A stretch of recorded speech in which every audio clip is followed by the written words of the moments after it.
আজ তোমাদের কাছে আলোচনা করব ক্লাস 11 বাংলা সিলেবাসের অন্তর্ভুক্ত ভারতীয় কবিতা চারণ কবি। এই চারণ কবি কবিতাটি লিখেছেন ভারভারা রাও। ভিডিওটা সম্পূর্ণ দেখলে ভারভারা রাওয়ের এই চারণ কবি কবিতাটির মূল সুর কি, কবি এর মধ্য দিয়ে কি বোঝাতে চেয়েছেন, অর্থাৎ বিষয়বস্তু কি কবিতাটির, সেটা তোমাদের কাছে সুস্পষ্ট হয়ে উঠবে। এবং ভারভারা রাও কোন প্রেক্ষাপটে এই কবিতাটা লিখেছেন, এই কবিতার মধ্য দিয়ে তিনি কোন চিত্র ফুটিয়ে তোলার চেষ্টা করেছেন, সেগুলো তোমাদের কাছে আমি শব্দার্থ সহ সুস্পষ্টভাবে ফুটিয়ে তোলার চেষ্টা করব। ভিডিওটা সম্পূর্ণ দেখো, দেখলে তোমাদের কাছে কবিতাটি পরিষ্কার হয়ে যাবে এই আশা রাখা যায়। এবং ভিডিওটা ভালো লাগলে অবশ্যই আমাদের চ্যানেলটি সাবস্ক্রাইব করো, বন্ধুদের দেখার জন্য পরামর্শ দিও এবং অবশ্যই একটা লাইক কমেন্ট করো।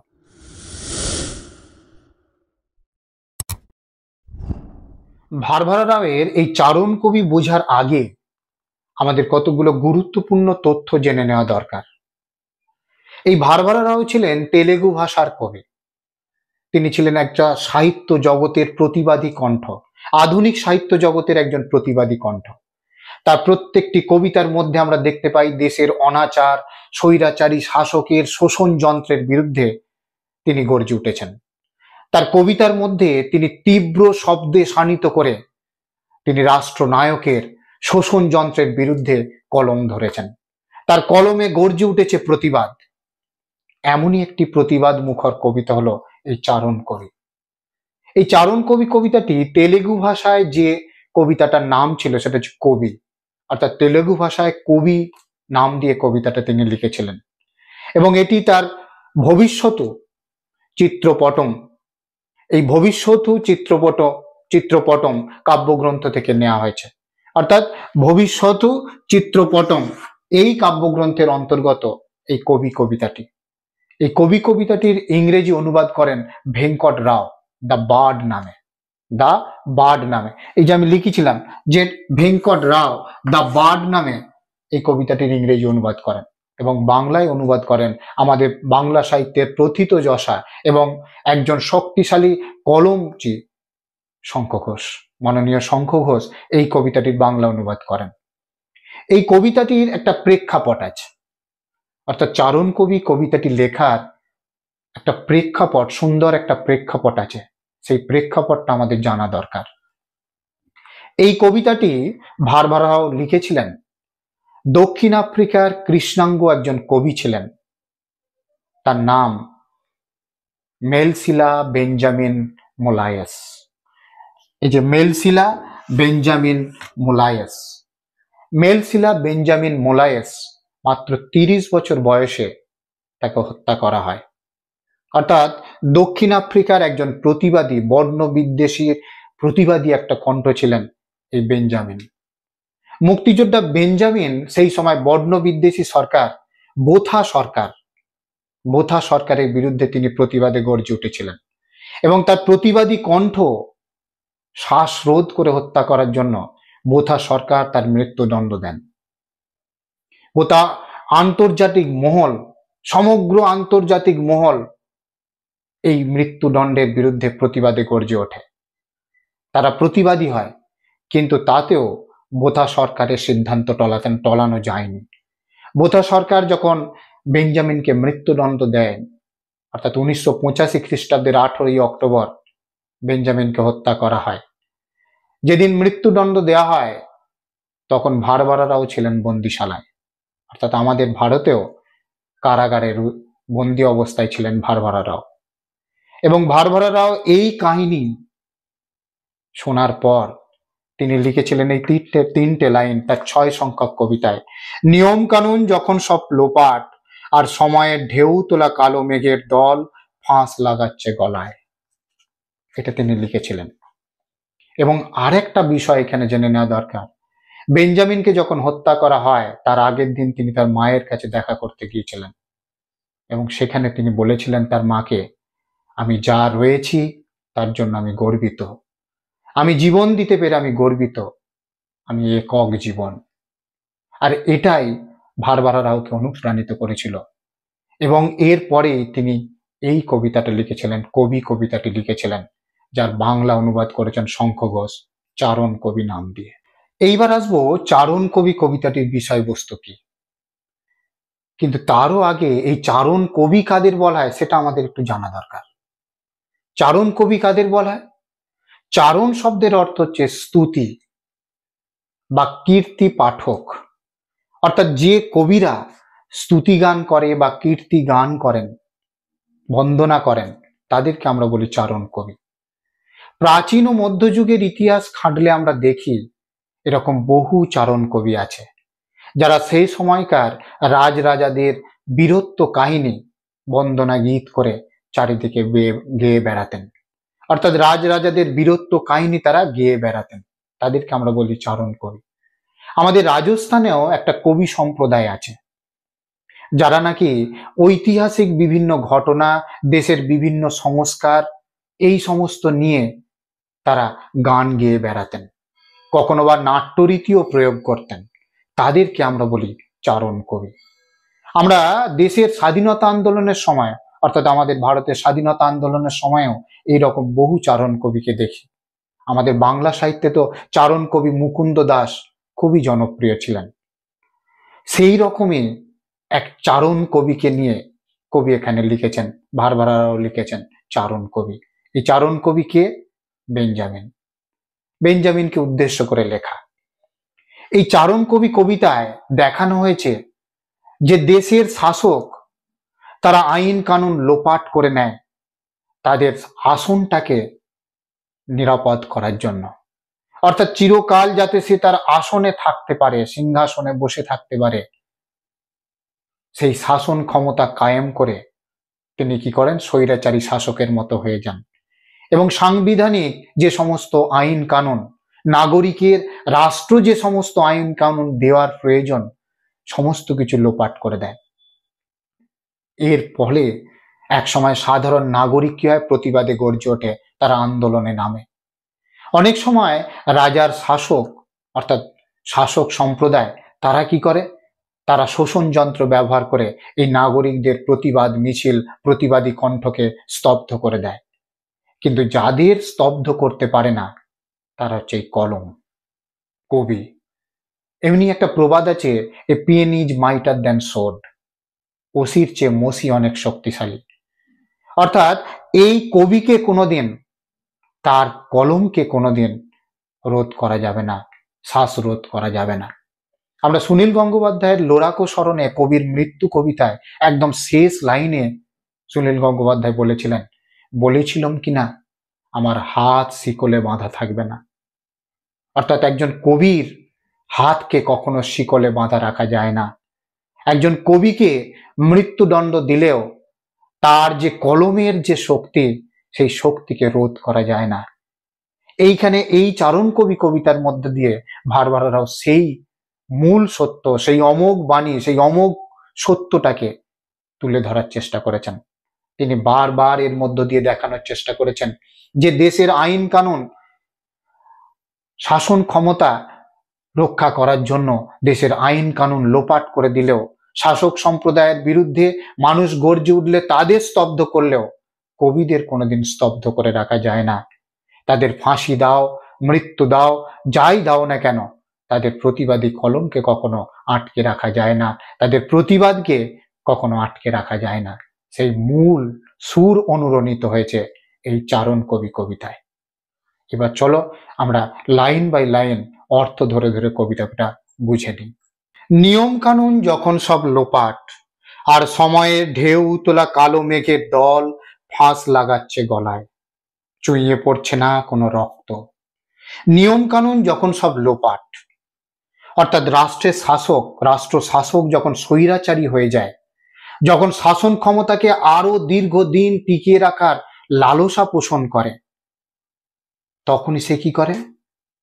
রাষ্ট্র শাসনকে শোষণ যন্ত্রে পরিণত করে এবং তখনই রাষ্ট্র নাগরিককে যে সমস্ত আইন কানুনের নিয়মে বেঁধে রাখার চেষ্টা করে, যা কিছু স্বাধীনতা দেওয়ার চেষ্টা করে, সেই সমস্ত নিয়ম কানুনকে লোপাট করে দেয়।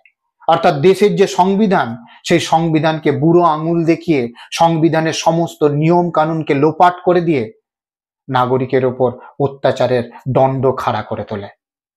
ঠিক তেমনি এখানে বলছে নিয়ম কানুন যখন সব লোপাট, যখন নিয়ম কানুন বলে আর কিছু থাকে না। এই নিয়ম কানুন তো থাকবে না যখন একজন শাসক যখন স্বৈরাচারী নীতি নিয়ে নেবে, যখন সে স্বৈরাচারী হয়ে পড়বে, তখন তার কাছে একটাই লক্ষ্য থাকে, শাসন ক্ষমতাকে আরো দীর্ঘদিন টিকিয়ে রাখা। আর এই শাসন ক্ষমতাকে টিকিয়ে রাখতে গেলে সে কি করে? শোষণ যন্ত্র ব্যবহার করে, অর্থাৎ রাষ্ট্রের নাগরিকের সমস্ত স্বাধীনতা খর্ব করে নেয়। রাষ্ট্রের নাগরিকরা যা সমস্ত কিছু স্বাধীনতা ভোগ করে সমস্ত কিছুকে সে কেড়ে নেয়, খর্ব করে দেয়। তাই নিয়ম কানুনকে কি করে দেয়? লোপাট করে দেয়। সেই নিয়ম কানুন যখন সব লোপাট হয়ে যায়, আর সময়ের ঢেউ তোলা কালো মেঘের দল, সময়ের ঢেউ তোলে, তখন গর্জে ওঠে কালো মেঘের দল। কালো মেঘ কেন বলেছে? এর দুদিক থেকে অর্থ রয়েছে। এক নম্বর বাহ্যিক অর্থ, আমরা জানি কালো মেঘে প্রচুর বৃষ্টি হয়, যদিও ভূগোল পড়লে আমরা দেখি মেঘের বিভিন্ন শ্রেণী বিন্যাস আছে, অর্থাৎ শ্রেণীভাগ আছে। কিউমুলাস, কিউমুলোনিম্বাস, অটোকিউমুলাস, এরকম মেঘের শ্রেণী বিভাগ আছে, সেসব দিকে আমি যাচ্ছি না। এখানে বলা হচ্ছে কি কালো মেঘ, কালো মেঘে হচ্ছে বাঁধ ভাঙা জল হয়, সেই জলের তোরে সবকিছু ভাসিয়ে নিয়ে যায়। ঠিক তেমনি প্রতিবাদী গর্জে ওঠে নাগরিক যখন রাস্তায় নামে, তখন সবকিছু তোলপাড় করে ভাসিয়ে নিয়ে যায়। আর একটা কালো মেঘের দল বলতে এখানে কি বোঝানো হয়েছে? কৃষ্ণাঙ্গ কবিদের, অর্থাৎ আফ্রিকার যখন বর্ণ বিদ্বেষী সরকার, বোথা সরকার, তিনি যখন নাগরিকের উপরে এই সমস্ত আইন কানুন লোপাট করেছে, তখন বেঞ্জামিনের মতো অজস্র তরুণ কবি প্রতিবাদে রাস্তায় নেমেছে, তাদের প্রতিবাদী কণ্ঠ ধ্বনিত হয়েছে, এবং সেই কণ্ঠকে কখনো রোধ করা যায় না বলে কবি এখানে অভিমত পোষণ করেছেন। তাহলে বলেছে আর সময়ের ঢেউ তোলা কালো মেঘের দল, তখন এই কালো মেঘের দল যেন সময়ের ঢেউ তোলে। সমুদ্রের ঢেউ, সুনামি যেমন এসে সমস্ত উপকূলকে তছনছ করে দেয়, উপকূলকে ভেঙে দেয়, ঠিক তেমনি যখন রাষ্ট্র শাসক স্বৈরাচারী হয়ে শোষণ যন্ত্র ব্যবহার করে, নাগরিকদের সমস্ত আইন কানুন, নাগরিকদের জন্য যে সাংবিধানিক আইন কানুন থাকে, সমস্ত কিছুকে লোপাট করে দেয়, তখন বেঞ্জামিনের মতো অজস্র তরুণ কবি এবং রাষ্ট্রের নাগরিকরা পথে নামে, প্রতিবাদে নামে। ফাঁস লাগাচ্ছে গলায়, বেঞ্জামিনকে ফাঁসি দিয়ে হত্যা করা হয়েছে 1985 খ্রিস্টাব্দের 18ই অক্টোবর। 1985 খ্রিস্টাব্দের 18ই অক্টোবর আফ্রিকার বর্ণ বিদ্বেষী বোথা সরকার বেঞ্জামিনকে ফাঁসি দিয়ে হত্যা করেছিলেন। তাই ফাঁস লাগাচ্ছে গলায়, গলায় যতই ফাঁস লাগাও না কেন, এখানে ভারভারারাও যেন বলতে চেয়েছেন, যতই কবির ফাঁস লাগিয়ে তাকে হত্যা করা হোক না কেন, তাদের কিন্তু প্রতিবাদী কণ্ঠ কখনো আটকানো যাবে না। তারা কিন্তু প্রতিবাদ মুখর হবে এবং দেশের এই স্বৈরাচারী শাসককে উচ্ছেদ করার জন্য তারা যথেষ্ট। কারণ কবি বলেছেন, বেঞ্জামিন মৃত্যুর আগের দিনে তার মায়ের কাছে যে বলেছেন যে আমি এই মৃত্যুর জন্য গর্বিত, অর্থাৎ আমি জীবন দিতে পেরে গর্বিত। তাহলে যে কবি তিনি জীবন দানের জন্য গর্বিত অনুভব করেন, যে মৃত্যুকে ভয় পায় না, ওই যে বলেছিলাম সুনীল গঙ্গোপাধ্যায় তার লোড়াকো স্মরণে কবিতায় বলেছেন, কবির মৃত্যু কবিতায় বলেছেন, বলেছিলাম কিনা আমার হাত শিকলে বাঁধা থাকবে না, অর্থাৎ কবির হাতকে কখনো শিকলে বাঁধা রাখা যায় না, শিকলে বেঁধে রাখা যায় না। তারা প্রতিবাদ করবেই, তাদের প্রতিবাদী কলম গর্জে উঠবে। তাহলে এখানে নিয়ম কানুন যখন স্বৈরাচারী শাসক তার শাসন ক্ষমতাকে আরো টিকিয়ে রাখতে যখন সমস্ত আইন কানুনকে লোপাট করে, তখন রাস্তায় নামে প্রতিবাদের ঢেউ তোলে কি? সমুদ্রের ঢেউ। সমুদ্রের যেমন অজস্র জল, ঠিক তেমনি অজস্র নাগরিক তারা কি করে ঢেউ তোলে সরকারের বিরুদ্ধে, শাসকের বিরুদ্ধে। তাই আর সময়ের ঢেউ তোলা কালো মেঘের দল ফাঁস লাগাচ্ছে গলায়, তাদেরকে যতই গলায় ফাঁস লাগাও না কেন, তাদের ফাঁসির মঞ্চে যতই তুমি পাঠাও না কেন, তারা ফাঁসির মঞ্চে জয়গান গেয়ে যাবে, দেশের বীরত্বের কথা গেয়ে যাবে, দেশের মানুষকে আরো প্রতিবাদী মুখর করে তুলবে, কিন্তু তাদের প্রতিবাদী কণ্ঠ কখনোই রোধ করা যাবে না। চুইয়ে পড়ছে না কোনো রক্ত, কোনো চোখের জলও নয়, ঘূর্ণিপাকে বিদ্যুৎ হয়ে উঠছে বাজ। চুইয়ে পড়ছে না কোনো রক্ত, কোনো রক্তপাত হচ্ছে না, এটা যেন রক্তপাতহীন একটা হত্যা। অর্থাৎ এইখানে শাসক গুম করে হত্যা করছে এই প্রতিবাদী কণ্ঠকে। কেন? তারা বাইরের দিকে, বাইরের মানুষকে বোঝাতে চাইছে, আন্তর্জাতিক মহলে তারা বোঝাতে চাইছে আমরা কোনো হত্যা করছি না। কারণ হত্যার মধ্যে থাকে একটা রক্তপাত, মৃত্যুর মধ্যে থাকে একটা রক্তপাত। কিন্তু এইখানে যে হত্যা হচ্ছে, যে মৃত্যু হচ্ছে, সেখানে কোনো রক্তপাত হচ্ছে না, যেন রক্তপাতহীন বা রক্তপাত শূন্য একটা মৃত্যু। এই মৃত্যুর কারণ কি? এই মৃত্যুর কারণ এমন ভাবে হত্যা করা হচ্ছে যাতে আন্তর্জাতিক মহল বুঝতে না পারে প্রতিবাদী কণ্ঠকে শেষ করে দেওয়া হচ্ছে, প্রতিবাদী কণ্ঠকে হত্যা করা হচ্ছে। কারণ আমরা দেখেছি যখন বেঞ্জামিনকে মৃত্যুদণ্ড দেয় বোথা সরকার, তখন গোটা আন্তর্জাতিক মহল, শুধু কবি সাহিত্যিক নন, নাগরিকরা পর্যন্ত প্রতিবাদে গর্জে ওঠে এবং বোথা সরকারের উপর চাপ সৃষ্টি করে। তাহলে সেখানে কি হচ্ছে? একটা সরকার সেখানে চাপে পড়ে যাচ্ছে, শাসক চাপে পড়ে যাচ্ছে। তাই সেখানে সেই শাসকের উপর যাতে আন্তর্জাতিক মহল থেকে কোনো না চাপ আসে, সেই জন্য তারা প্রতিবাদী কণ্ঠকে কি করছে? রক্তপাতহীন ভাবে মারছে। একদিকে ফাঁসির মধ্য দিয়ে রক্তপাত শূন্যতার মধ্য দিয়ে মৃত্যু হয়, আবার এইখানে চুইয়ে পড়ছে না কোনো রক্ত, কারণ ফাঁসির মধ্য দিয়ে কোনো রক্ত চুইয়ে পড়ে না, কোনো রক্তপাত হয় না। আর একদিকে এই নির্বাক ভাবে হত্যা করা, অর্থাৎ রক্তপাতহীন ভাবে হত্যা করে যেন আন্তর্জাতিক মহলে শাসক একটা নিজের অবস্থানকে বোঝাতে চাইছে, তার ভালো অবস্থানকে বোঝাতে চাইছে। তাই বলছে চুইয়ে পড়ছে না কোনো রক্ত, প্রতিবাদী কণ্ঠের কোনো রক্তপাত হচ্ছে না, রক্তপাতহীন ভাবে তাকে মারা হয়েছে। এটাই তো সব থেকে নিষ্ঠুর হত্যা। একটা হত্যার মধ্যে যখন রক্তপাত আসে তখন সেই হত্যাকে নিষ্ঠুর বলা হয় ঠিকই, কিন্তু যখন এমন হত্যা করা হচ্ছে যাকে কোনোভাবেই, যার মধ্যে কোনো রক্তপাত হয় না কিন্তু হত্যা হলো, সেটা তো আরো নিষ্ঠুর, সেটা তো আরো নির্লজ্জকর ঘটনা, মারাত্মক ঘটনা। আমরা যেমন ইতিহাসে পড়ি ঠান্ডা লড়াই, আমরা প্রথম বিশ্বযুদ্ধ দেখেছি, দ্বিতীয় বিশ্বযুদ্ধ দেখেছি।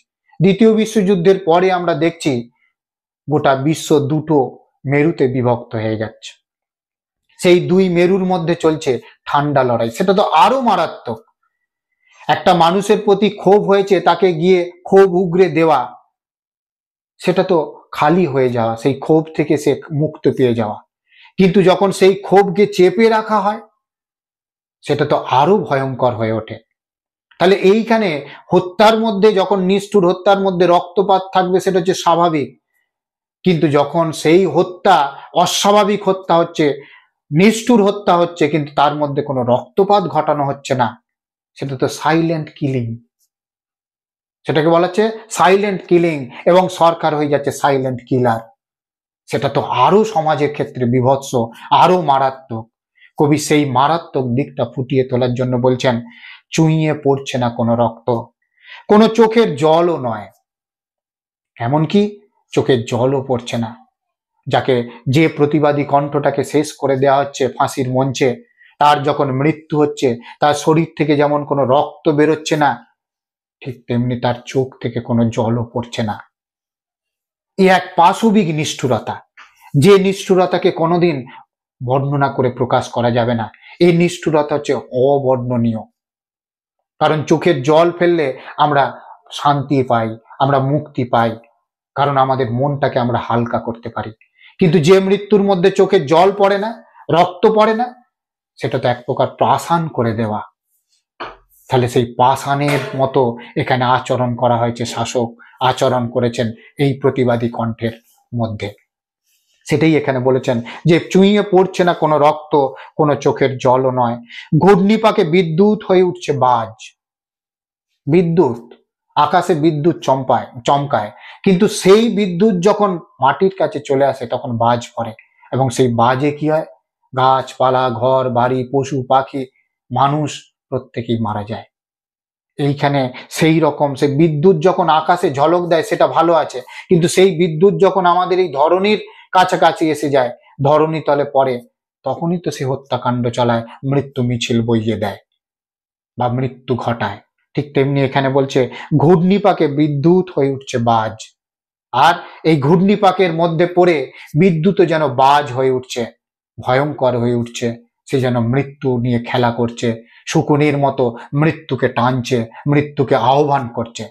তাহলে এইখানে এই জন্য বলেছেন ঘূর্ণিপাকে বিদ্যুৎ হয়ে উঠছে বাজ, ঝিরঝিরে বৃষ্টিও হয়ে উঠছে প্রলয় ঝড়, আর মায়ের বেদনাশ্রু বুকে নিয়ে জেলের গরাদ থেকে বেরিয়ে আসছে কবির কোন লিপিকার স্বর।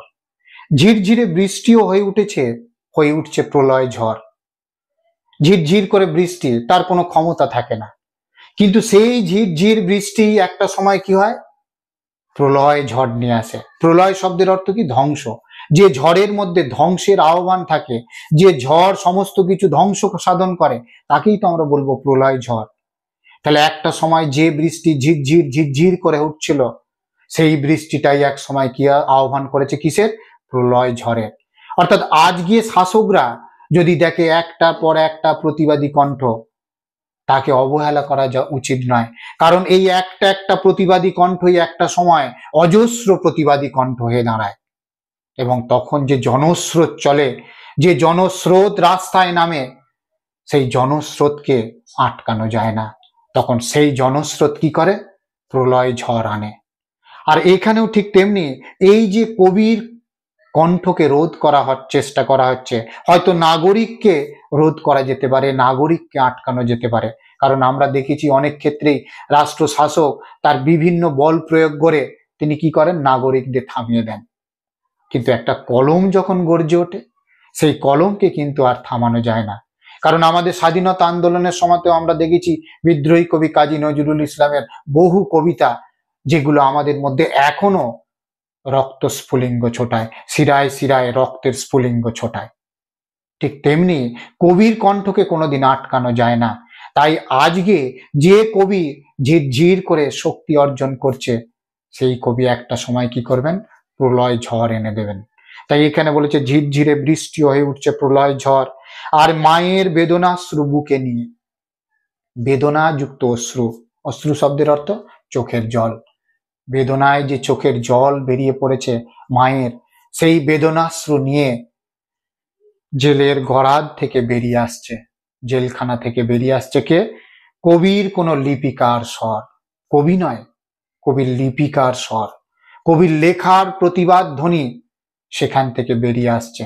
কারণ আমরা দেখেছি যে, আর আগেই বলেছিলাম যে যখন বেঞ্জামিনকে হত্যা করা হয়, সেই বেঞ্জামিনকে হত্যা করার আগের দিনে তিনি তার মায়ের সঙ্গে দেখা করেছিলেন, এবং তিনি বলেছিলেন আমি জীবন দিতে পেরে গর্বিত। আর তারই তো সেই প্রেক্ষাপটেই তো ভারভারা রাও লিখলেন কবি তেলেগু ভাষায়, বাংলায় অনুবাদ যার চারণ কবি। তাহলে সেটা তো একটা প্রতিবাদ মুখর কবি, প্রতিবাদ মুখর কবিতা। তাহলে সেই কবিতা জন্ম দিয়েছে কি? ওই একটা বক্তব্যের মধ্য দিয়ে। তাহলে ওই যে বেঞ্জামিনের শব্দগুলো ভেসে এসেছে, সেই শব্দ থেকেই তৈরি হয়েছে নানা কবিতা, নানা প্রতিবাদী গর্জে ওঠা কলম সৃষ্টি হয়েছে তার মধ্য দিয়ে। তাহলে এইখানে কবি বলেছেন যে ঝিরঝিরে বৃষ্টিও হয়ে উঠছে প্রলয় ঝড়, আর মায়ের বেদনাশ্রু বুকে নিয়ে জেলের গরাদ থেকে বেরিয়ে আসছে, জেলখানা থেকে বেরিয়ে আসছে কবির কোন লিপিকার স্বর। কবির কোন লিপিকার স্বর বেরিয়ে আসছে, সেই স্বরের মধ্যে প্রতিবাদ ধ্বনিত হচ্ছে, যে প্রতিবাদ একটা শাসকের সিংহাসন টলিয়ে দেওয়ার ক্ষেত্রে যথোপযুক্ত। এরপর কবিতাটার কি আলোচনা করা হয়েছে এবং ভারভারা রাও কোন বিষয়ের দিকটা তিনি ইঙ্গিত করেছেন এর পরবর্তী পর্যায়ে, সেটা আমি পরবর্তী ভিডিওতে তোমাদের কাছে আলোচনা করব। ভিডিওটি কেমন লাগলো তা কমেন্টে জানিও, আর ভিডিওটি ভালো লাগলে আমাদের চ্যানেলটা অবশ্যই সাবস্ক্রাইব করো।